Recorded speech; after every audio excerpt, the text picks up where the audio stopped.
For the last part of our topic 15, which is a long one, we're going to look at some applications of systems with linear equations. So we're looking at word problems. So in order to solve word problems, the most important step is to set up two different equations involving the same two variables. So basically I want to set up a system of equations, solve it using one of the methods, and then bring it back to the word problem by expressing our answer with words. I'm answering the question that's being asked. For our first problem, we have the sum of two numbers is 1 and their difference is 89. Set up a system to find the two numbers. So when we're working with word problems in this topic, I know that a lot of us might be tempted to just, okay, I can just guess a bunch of numbers and hopefully find the answer. So for this topic in particular, it does specify that we have to set up a system. So even though you could find the answer by guessing and checking, trial and error, you actually have to set up the equations and solve them in order to get credit. Okay, so what I'm going to do is set up two equations based off of the information that I have given. A good first step whenever you're working with word problems is to highlight anything important. So anything that might be important. Okay, so look, the sum of two numbers is 1. This is actually already important to me. Their difference is 89.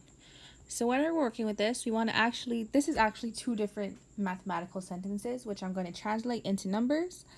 The sum of two numbers is 1. Whenever I hear sum, I know I'm going to use addition. And when I hear that two numbers are used, it's nothing in particular. I'm just going to use x and y, just because I'm comfortable with working with these two various variables. So the sum of two numbers is 1. Whenever I hear the word is, I'm going to be putting an equal sign, so equals 1. And their difference, I'm now working on my second equation. Their difference, so x minus y, is 89. So at this point, it doesn't matter if I put x minus y or y minus x, because I don't care which number is x, which number is y. I just care that one of the numbers is equal to x, one of the numbers is equal to y. So for this one, you can use any of the methods. You could use substitution, you could use linear combination. Do not use graphing. Okay, so for this one, both substitution and addition elimination will be easy. I'm just going to use addition elimination because I prefer that one, and I'm going to eliminate y. So y is actually already the same number, different signs. So I'm actually just going to add down. Okay, so when I do this, I'm going to add down. X plus x is 2x. Sorry, that looks like a y. 2x. Y plus negative y, that cancels itself out. So 2x is equal to 90. From there, I'm going to solve for x. Divide by 2, divide by 2. So x is equal to 45. Now what I'm going to do is substitute that back into one of the original equations. I'm actually going to just put it into the first one. So I'm going to sub it into number 1. You can name these if you want. So I'm using number 1, sorry. X plus y is equal to 1. X is 45, so we have 45 plus y equals 1. I'm going to subtract 45 from both sides. 1 minus 45, so we have y is equal to negative 44. We have an x and a y. Again, we're going to check our answer just because it would suck if I went through the work of making my equations, but I made a mistake in solving them. So let's try x plus y. We have 45 plus negative 44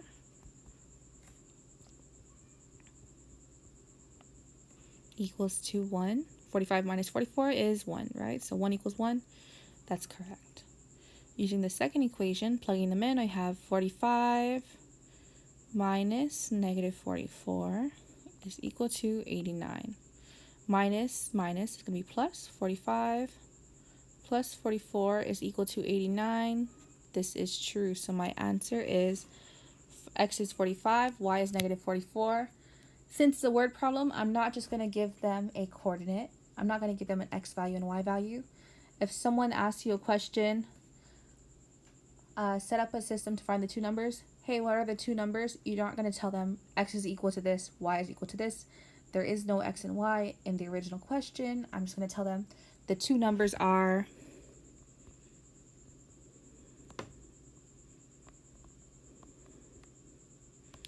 45 and negative 44. Again, when possible, provide your answer in a full sentence. Second problem, what I'm going to do is highlight my important stuff again. The length of a rectangle, so I'm looking now, the length, right? And this is of a rectangle. So it is 3 centimeters less than the width. Its perimeter is 26 centimeters. And my question is asking me to set up a system. Oh no, my equation is asking me to find the length and width. Again, I have to do this by setting up a system of equations and solving it. My first equation I'm going to make off of using this first one. The length of a rectangle is 3 centimeters less than the width. So for this one, I'm just going to use the variables L and W, where L is going to be the length of the rectangle, and W is going to be obviously the width, right? And they're going to be in centimeters. Okay, so again, like we did before, this question is asking me find the length and width. I can say, okay, the length is blank centimeters, the width is blank centimeters. So I want to already answer this question, so I'm actually just going to mark this box, pre-box this answer at the very top. Then I'm going to work it and fill it in. So the length of a rectangle is 3 centimeters less. So it's 3 centimeters less, so it's going to be, the length is 3 centimeters less than the width, W minus 3. For my second equation, its perimeter is 26 centimeters. So when you have a rectangle, the perimeter is actually the measure of the length of all its sides. So if I was to walk from here to here, here, and back to the original place, how far did you walk? So what you're actually going to do to find the perimeter, if this is length, if this is length, and this is the length, width and width, it's actually just going to be W plus L plus W plus L. So it's going to be 2 W's plus 2 L's. So perimeter is equal to 2L plus 2W. My perimeter I know is 26 centimeters, so I'm left with 26 is equal to 2L plus 2W. So this is going to be my system of equations that I'm going to solve. Looking at this, I already have one of my variables solved for, and that's L. So the easiest one to do here would be substitution. So I'm going to now substitute this W minus 3 in for L in the other equation. So I'm going to plug it in for L right there. Okay, so I'm going to have, using my second equation, I have 26 is equal to 2 times, instead of L, I'm writing W minus 3 plus 2W. Solving now for W, I'm going to distribute this first. 2W minus 6 plus 2W is equal to 26. Combining like terms and adding this 6 to the other side, I'm going to have 32 is equal to 4W. Then I'll divide by 4, divide by 4. W is going to be equal to 32 divided by 4, which is 8. Okay, so the width is actually I already know my width is going to be 8 centimeters. Please excuse my dog. I think there's been wild pigs running around lately. Okay, so next, now that I have my width, I can easily find my length by plugging it into either of my original equations. But looking at this one, number 1, L is already solved for, so I'll just plug it into number 1. So we're going to substitute this into the first equation. So we have L equals W minus 3. From there, I'm going to substitute 8 for W. 8 minus 3. My length is 8 minus 3, which is 5 feet. What you want to do now is, first of all, I want to look at my questions, look at my answers, and see if it makes sense. So I know that I'm not going to ever have a negative length or width, so there's no negatives there. I'm good. There's nothing too crazy. I'm going to substitute it back into my original equations just to make sure it makes sense. But if ever you get like a super high number or a negative number or just numbers that look weird, that don't make sense with the question, try checking your work. Maybe check your original equations just to make sure. But in this case, L equals W minus 3. 8 is equal to, or 5 is equal to 8 minus 3. That's correct. 26 is 2 times 5. 10 plus 2 times W, 16. That's equal to 26. So it makes both of them true. This is my final answer. The last one is definitely the most complicated. So we're going to do first is highlight everything that's important, define our variables, and then set up our equations. So David paid this amount for 29 records at a special sale. So 29 records altogether. For classical records, it costs $2.50. Pop records cost $1.20. We're going to set up an equation to find the number of each kind that he bought. First, I'm going to define my variables. I can say, okay, I know that I want to use C can be the number of classical records.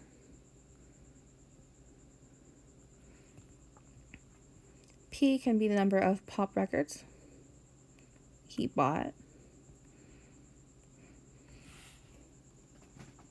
Now I want to set up my equations. So the first one I want to make it for how many. How many did he buy? Okay, so I know he bought 29 altogether. So the total amount is going to equal to 29.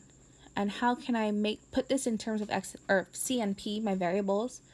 If C is the number of classical, P is the number of pop, and he did not buy any other kinds, C plus P, the amount of classical plus the amount of pop he bought, should equal to 29, or does equal to 29. The next one is going to be about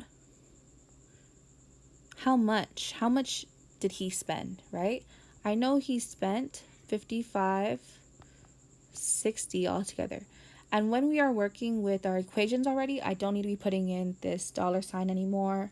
I'm just looking at them like they're regular numbers. Okay, we're not looking at it like money anymore. Okay. Now we're looking at $2.50 per classical and $1.20 per pop. So I'm actually going to put this here, my price. So he spends $2.50 times however many classical he bought plus $1.20 times however many pop he bought. Now that I have my equation set up, what I want to do is actually take one more step to manipulate this second equation, just because I don't want to work with decimals. So I'm going to move the decimal place. You can move it either 1 or 2 times on each of them, just to eliminate that, what's that called? This decimal. So I move it once on all of these.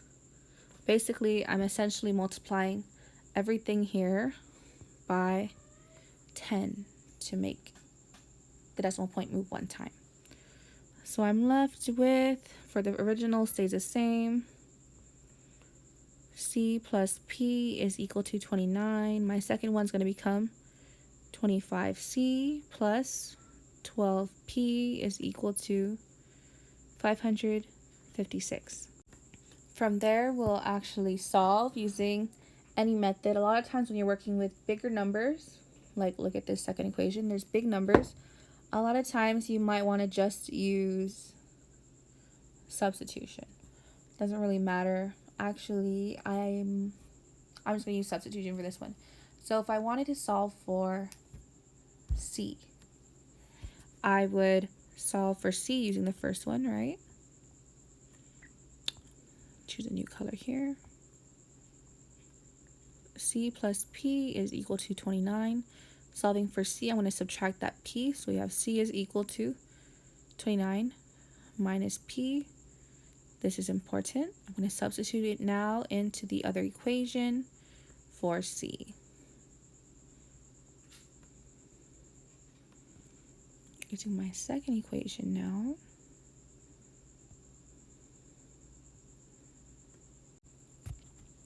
I have 25. Instead of C, I'm going to put in 29 minus P plus 12p is equal to 556. Distributing this here, 25 times 29. Of course, you'll have to be doing that by hand. That's going to equal to 725.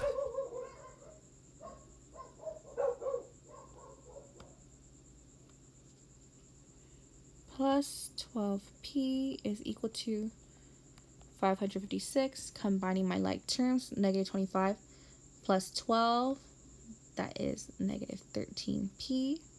I'm going to actually subtract this 725 from both sides. 556 minus 725 is actually going to give me negative 169. Dividing now by negative 13, I have p is equal to positive 13. I can now use this to solve for C, and since C equals to 29 minus P, sorry, I'm running out of space here, but since C is equal to 29 minus P, and P is 13, C is equal to 29 minus 13, which is 16. So again, I'm going to answer this up here at the top right. I can say he sold, oh no, sorry, he bought actually.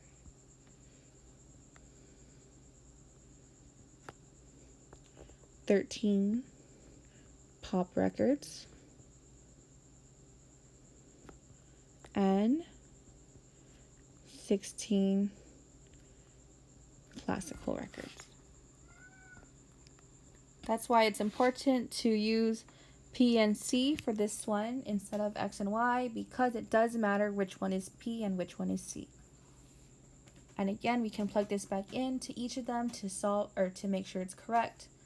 I'm out of space, so I'm not going to do that, but that's what you would do to check it. That's it for topic 15. Please be sure to do the practice problems in the text, because this is not only a very long lesson, but it is a very, very important one. Probably the most important one for all of algebra or algebra 2. So please be sure that you do know how to do this.